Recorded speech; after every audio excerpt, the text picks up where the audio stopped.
اس لیے اس کے ذہن میں جو کچھ ڈالا گیا وہ اسے صحیح سمجھتی تھی۔ اس کی باتوں سے یہ انکشاف ہوا کہ اس علاقے میں اسلام کی منافی اثرات اور سلطان صلاح الدین ایوبی کے خلاف تخریب کاری زور شور سے اور بنا روک ٹوک جاری ہے۔ شارجہ سے علی بن سفیان نے کوئی بیان نہیں لیا، اس سے سوال کرتا رہا اور اس کے جوابوں سے ایک بیان مرتب ہو گیا۔ اس نے فرعونوں کے اس خنڈر کے متعلق وہی انکشاف کیا جو بیان کیا جا چکا ہے۔ وہ ابھی اس خنڈر کے اس پر اسرار آدمی کے معتقد تھے جس کے متعلق کہا جاتا تھا کہ گنہگاروں کو نظر نہیں آتا اور اس کی صرف آواز سنائی دیتی ہے۔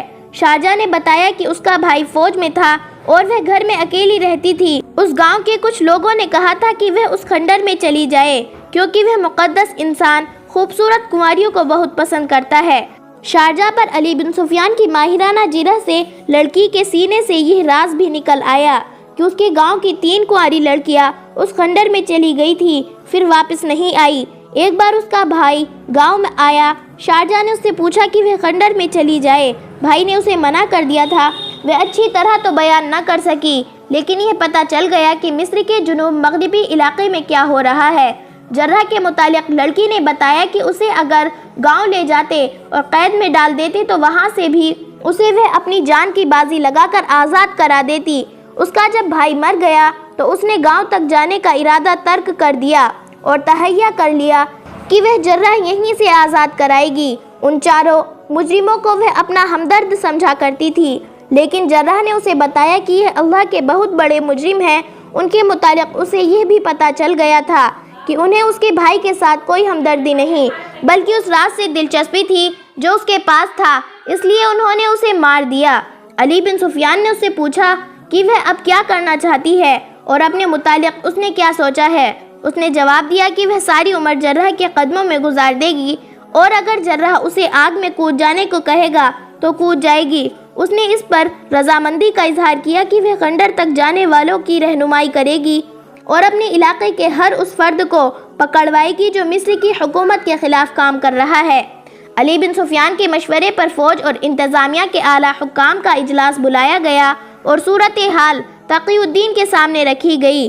سب کا یہ خیال تھا کہ تقی الدین مصر میں نیا آیا ہے اور اتنی بڑی ذمہ داری اس کے سر پر پہلی بار پڑی ہے، اس لیے محتاط فیصلے کرے گا اور شاید کوئی خطرہ مول نہ لینا چاہے۔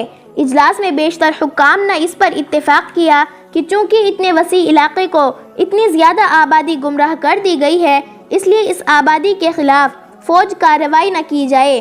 مسئلہ یہ تھا کہ خنڈرات کے اندر سے جو حالات معلوم ہوئے تھے ان سے معلوم ہوتا تھا کہ وہاں سے ایک نیا عقیدہ نکلا ہے جسے لوگوں نے قبول کر لیا ہے، لہٰذا یہ لوگ اپنے معبد اور عقیدے پر فوجی حملہ برداشت نہیں کریں گے۔ اس کا حل یہ پیش کیا گیا کہ اس علاقے میں اپنے معلم عالم دانشور بھیجے جائیں جو لوگوں کو راہ راست پر لائے، ان کے جذبات کو مجروح نہ کیا جائے۔ اجلاس میں ایک مشورہ یہ بھی پیش کیا گیا کہ سلطان صلاح الدین ایوبی کو صورتحال سے آگاہ کیا جائے اور ان سے حکم لے کر کارروائی کی جائے۔ تقی الدین نے کہا، اس کا مطلب یہ ہے کہ آپ انسانوں سے ڈرتے ہیں اور آپ کے دل میں خدا اور اس کے رسول صلی اللہ علیہ وسلم کا ڈر نہیں، جن کے سچے مذہب کی وہاں توہین ہو رہی ہے۔ امیر مصر اور سالار اعلیٰ کو خبر تک نہ ہونے دی جائے گی کہ مصر میں کیا ہو رہا ہے۔ کیا آپ اس سے بے خبر ہے کہ وہ میدان جنگ میں کتنے طاقتور دشمن کے مقابلوں میں سینہ سپر ہیں؟ کیا آپ سلطان صلاح الدین ایوبی کو یہ تاثر دینا چاہتے ہیں کہ ہم 2-4 ہزار گنہگاروں اور دشمنان دین سے ڈرتے ہیں؟ میں براہ راست کارروائی اور بڑی ہی سخت کارروائی کا قائل ہوں۔ ایک نائب سالار نے کہا، گستاخی معاف امیر محترم، صلیبی ہم پر یہ اجلاس عائد کرتے ہیں کہ اسلام تلوار کے زور سے پھیلایا گیا ہے۔ ہم اس اجلاس کی ترتیب عملی طور پر کرنا چاہتے ہیں۔ ہم پیار اور خلوص کا پیغام لے کر جائیں گے۔ تقی الدین نے طنزیہ لہجے میں کہا، تو پھر اپنی کمر کے ساتھ تلوار کیوں لٹکائے پھرتے ہو؟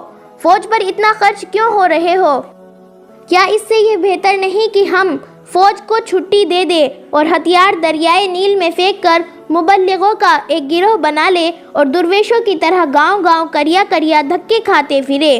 تقی الدین نے جذباتی لہجے میں کہا، اگر رسول خدا صلی اللہ علیہ وسلم کے خلاف صلیبی تلوار نکالے گی تو اسلام کی شمشیر نیام میں نہیں پڑی رہے گی اور جب شمشیر اسلام نیام سے نکلے گی تو ہر اس تن کو سر سے جدا کرے گی جو کلمہ رسول صلی اللہ علیہ وسلم کے سامنے جھکنے سے انکار کرتا ہے، اور ہر اس زبان کو کاٹے گی جو کلمہ حق کو جھٹلاتی ہے۔ صلیبی اگر یہ الزام عائد کرتے ہیں کہ ہم نے اسلام تلوار کے زور سے پھیلایا ہے تو میں ان سے معافی مانگنے کے لیے تیار نہیں ہوں۔ سلطنت اسلامیہ کیوں سکڑتی آ رہی ہے؟ خود مسلمان کیوں اسلام کے دشمن ہوئے جا رہے ہیں؟ صرف اس لیے کہ صلیبیوں نے عورت اور شراب سے، جرو جواہرات اور حوث اقتدار سے اسلام کی تلوار کو جنگ آلود کر دیا ہے۔ وہ ہم پر جنگ پسندی اور تشدد کا اجلاس عائد کر کے ہماری عسکری روایت کو ختم کرنا چاہتے ہیں، کیونکہ وہ ہمارے خلاف لڑ نہیں سکتے۔ ان کے بری لشکر اور بحری بیڑے ناکام ہو گئے ہیں۔ وہ ہمارے خلاف تخریب کاری کر رہے ہیں، اللہ کے سچے دین کی جڑ کاٹ رہے ہیں، اور آپ کہتے ہیں کہ ان کے خلاف تلوار نہ اٹھاؤ۔ غور سے سنو میرے دوستو، صلیبی اور آپ کے دوسرے دشمن آپ کو محبت کا جھانسا دے کر آپ کے ہاتھ سے تلوار لینا چاہتے ہیں۔ وہ آپ کی پیٹھ پر وار کرنا چاہتے ہیں۔ ان کا یہ اصول محض ایک فریب ہے کہ کوئی تمہارے ایک گال پر تھپڑ مارے تو اس کا دوسرا گال بھی آگے کر دو۔ کیا تم میں سے کوئی ہے کہ جسے یہ معلوم نہیں کہ کرک میں وہ مسلم آبادی کا کیا حشر کر رہے ہیں؟ کیا آپ نے شوبک فتح کر کے وہاں مسلمانوں کا بیغار کیمپ نہیں دیکھا تھا؟ وہاں مسلمان عورتوں کی انہوں نے جو عصمت دری کے وہ نہیں سنی تھی۔ مقبوضہ فلسطین میں مسلمان خوف و ہراس کی، بے آبروئی اور مظلومیت کی زندگی بسر کر رہے ہیں۔ صلیبی مسلمانوں کے قافلے لوٹتے اور عورتوں کو اغوا کر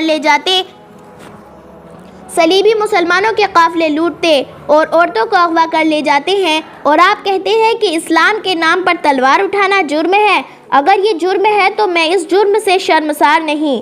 صلیبیوں کی تلوار نہتھوں کو کاٹ رہی ہے کہ اس لیے کہ وہ اللہ اور اس کے رسول صلی اللہ علیہ وسلم کے نام لیوا ہیں، صلیبی اور بتوں کے پجاری نہیں۔ تمہاری تلوار صرف وہاں ہاتھ سے گر پڑنی چاہیے جہاں سامنے نہتے ہو اور ان تک خدا کا پیغام نہ پہنچا ہو۔ ہمیں اس اصول پر پابند نہیں ہونا چاہیے کہ لوگوں کے جذبات پر حملہ نہ کرو۔ میں نے دیکھا ہے کہ عرب میں چھوٹے چھوٹے مسلمان حکمراں اور نااہل عمرہ لوگوں کو خوش کرنے کے لیے بڑے دلکش اور دل کو بھا لینے والے الفاظ استعمال کرتے ہیں۔ ان کے غلط جذبات اور احساسات کو اور زیادہ بھڑکا کر انہیں خوش رکھتے ہیں تاکہ لوگ انہیں عیش و عشرت سے، غیر اسلامی طرز زندگی سے روک نہ سکے۔ ان عمرہ کا طریقہ کار یہ ہے کہ انہوں نے خوشامدیوں کا ایک گروہ پیدا کر لیا ہے جو ان کی ہر آواز پر لبیک کہتا ہے اور رعایا میں گھوم پھر کر ثابت کرتا رہتا ہے کہ ان کے امیر نے جو بات کہی ہے وہ خدا کی آواز ہے۔ اس کا نتیجہ یہ ہے کہ اللہ کے بندے بدکار اور عیاش انسانوں کے غلام ہوتے چلے جا رہے ہیں، قوم حاکم اور محکم میں تقسیم ہوتی چلی جا رہی ہے۔ ہم دیکھ رہے ہیں کہ دشمن ہماری جڑیں کاٹ رہا ہے اور ہماری قوم کے اس حصے کو تاریکیوں میں لے جا رہا ہے۔ ہم نے سخت رویہ اختیار نہ کیا تو اس کا مطلب یہ ہوگا کہ کفر کی تائید کر رہے ہیں۔ میرے بھائی سلطان صلاح الدین ایوبی نے مجھے کہا تھا کہ غداری ہماری روایت بنتی جا رہی ہے، لیکن میں یہ بھی دیکھ رہا ہوں کہ یہ بھی روایت بنتی جا رہی ہے کہ ایک ٹولہ حکومت کیا کرے اور قوم محکوم ہوگی۔ حکمراں ٹولہ قوم کا خزانہ شراب میں بہائے گا اور قوم پانی کے گھونٹ کو بھی ترسے گی۔ میرے بھائی نے ٹھیک کہا تھا کہ ہمیں قوم اور مستقبل پر نظر رکھنی ہے۔ ہمیں قوم میں وقار اور کردار کی بنیاد پیدا کرنی ہے۔ آنے والی نسلیں ہماری قبروں میں جواب مانگیں گی۔ اس مقصد کے لیے ہمیں ایسی کارروائی سے گریز نہیں کرنا چاہیے جو ملک اور مذہب کے لیے سود مند ہو۔ اگر یہ برحق اقدام قوم کے چند ایک افراد کے لیے تکلیف دہ ثابت ہوتی ہے تو ہمیں اس کی پرواہ نہیں کرنی چاہیے۔ ہم قوم کا مفاد اور وقار چند ایک لوگوں کی خوشنودی پر قربان نہیں کر سکتے۔ ہم ملک کے اتنے بڑے حصے کو صرف اس لیے دشمن کی تخریب کاری کے سپرد نہیں کر سکتے۔ وہاں کے لوگوں کے جذبات مجروح ہوں گے۔ تم دیکھ رہے ہو کہ وہاں کے لوگ سیدھے سادے اور بے علم ہیں۔ انہیں اپنے وہ مسلمان بھائی جو صلیبیوں کے سردار ہیں، مذہب کے اجارے دار ہیں، دشمن کے اعلی کار بن کر گمراہ کر رہے ہیں۔ اجلاس میں کسی کو توقع نہیں تھی کہ تقی الدین کا رد عمل اتنا شدید اور فیصلہ اتنا سخت ہوگا۔ اس نے جو دلائش پیدا کیے، ان کے خلاف کسی کو جرأت نہیں ہوئی کہ کوئی مشورہ ہی پیش کرتا۔ اس نے کہا، مصر میں جو فوج ہے یہ محاذ سے آئی ہے اور اس سے پہلے بھی لڑ چکی ہے۔ اس فوج کے صرف 500 گھڑ سوار، 200 شتر سوار اور 500 پیادے آج شام تک علاقے کی طرف روانہ کر دو جہاں وہ مشکوک خنڈرات ہیں۔ یہ فوج اس علاقے سے اتنی دور رہے گی کہ ضرورت پڑے تو فوری طور پر محاصرہ کر سکے۔ میرے ساتھ دمشق سے جو 200 سوار آئے ہیں وہ علاقے کے اندر جا کر خنڈروں پر حملہ کریں گے۔ ایک چھاپہ مار دستہ خنڈروں کے اندر جائے گا، 200 سوار خنڈروں کو محاصرے میں رکھیں گے۔ اگر باہر سے حملہ ہوا یا مزاحمت ہوئی تو فوج کا بڑا حصہ مقابلہ کرے گا اور محاصرہ تنگ کرتا جائے گا۔ اس کارروائی میں فوج کو سختی سے حکم دیا جائے کہ کسی نہتے کو نہیں چھوڑا جائے۔ اس فیصلے کے فوراً بعد فوجی حکام کوچ، حملے اور محاصرے وغیرہ کا منصوبہ تیار کرنے میں مصروف ہو گئے۔ اس کے بعد کیا فوج خنڈرات میں جا سکی اور کیا وہ محاصرہ کرنے میں کامیاب رہے اور اس سارے کام کے لیے ان کا کیا منصوبہ تھا، یہ سب کچھ ہم آپ کو بتائیں گے اپنے اگلے ایپیسوڈ میں۔